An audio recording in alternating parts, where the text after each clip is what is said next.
For many of us, 2009 was a rough year financially, but with 2010 almost here, it's a good time to reassess those financial goals. One way is to stop barely getting by and start watching your money grow. Here with her Thrive Budget is Natalie Pace, author of You versus Wall Street and founder and CEO of the Women's Investment Network. She joins us from our LA bureau. Hello, Natalie. Welcome to the show. Hello, how are you? I'm great, thank you. So first of all, explain the difference between a Survive and a Thrive budget. Well, a lot of people are not budgeting at all. What they're really doing is that they have their house payment and their car payment, and they're trying to squeeze life in the dregs that are left over, and quite honestly, the money runs out before the end of the month, which is why so many people have taken on so much debt. So the Thrive budget is a way to focus on the things that really empower you first, and it does require looking seriously at the big ticket items. Okay, well, let's break down the Thrive budget. First, you say that 10% should go to buy your own island fund. I love this one. Explain this for us. Well, we used to call it a retirement plan, and what we found out is that nobody looked at those. They just filed them right in the cupboard. But if you have a goal, it could be send my kids to college fund, it could be buy my own island, whatever it is, if you label, and brokerages allow you to do this, label your retirement plan with a goal. Put 10%, tithe to yourself first. Can I share a little statistic with you? Absolutely. Let's hear it.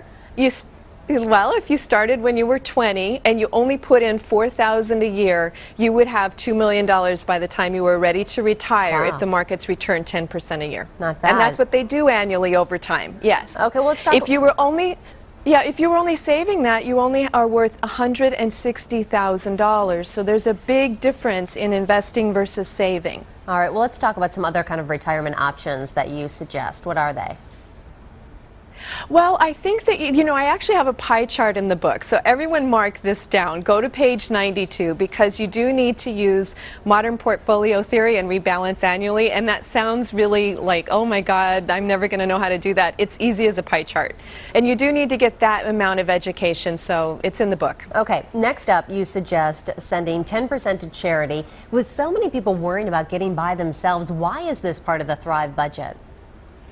Your charitable contributions are your people.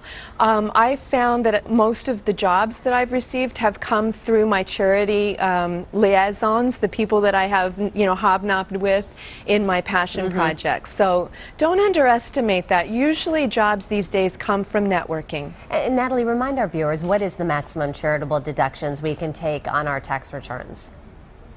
I am sorry, I'm not a tax specialist, so I'm not sure. So consult your accountant with that. It is tax deductible, and that's the important thing, is that a lot of this Thrive that we're talking about, it's less money you pay to the IRS and money you get to actually own for yourself. Okay, now another 10% should go towards education. Is this education for yourself, for your children, possibly both?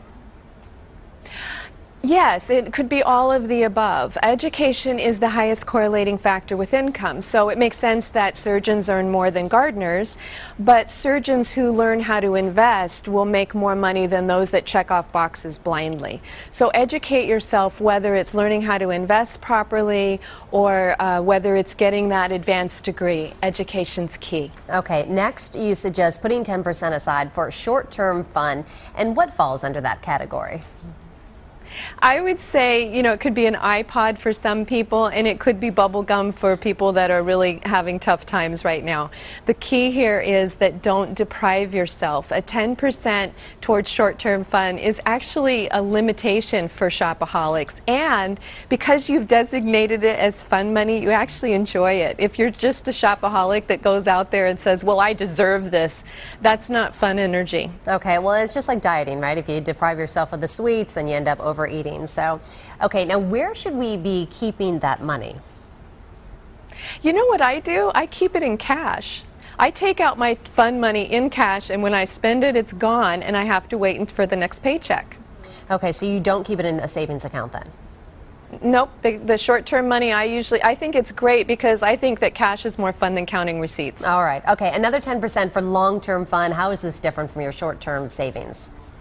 Now this one is cool because this is where, you know, you might do the addition on your home, it might be a vacation, and a lot of people will tell me, you know, can I use this to buy a jacuzzi for my house or buy solar panels? And I say absolutely if that's your long-term fund. The key here being then you can't complain about not taking the vacation. So what you're doing here is that a lot of this is just shifting your attitude. All right, and we only have about 20 seconds left. So you also say that the over 50% should cover basic needs. What falls under this umbrella quickly? It should be everything that you need to survive: housing, car, insurance, taxes, and debt. So you really need to take a serious look. Cutting out cafe lattes will not get you out of debt. Taking a serious look at the big ticket items will. It's amazing how much you could save if you didn't buy that $4 cup of Joe, isn't it, a year or a day? I don't think so. I kind of like that. That's in my short-term fund budget. I'll tell you what's amazing, though, is how much you can save.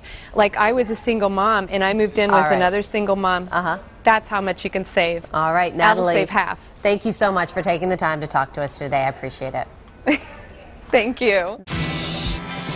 ABC News Now. Good to know.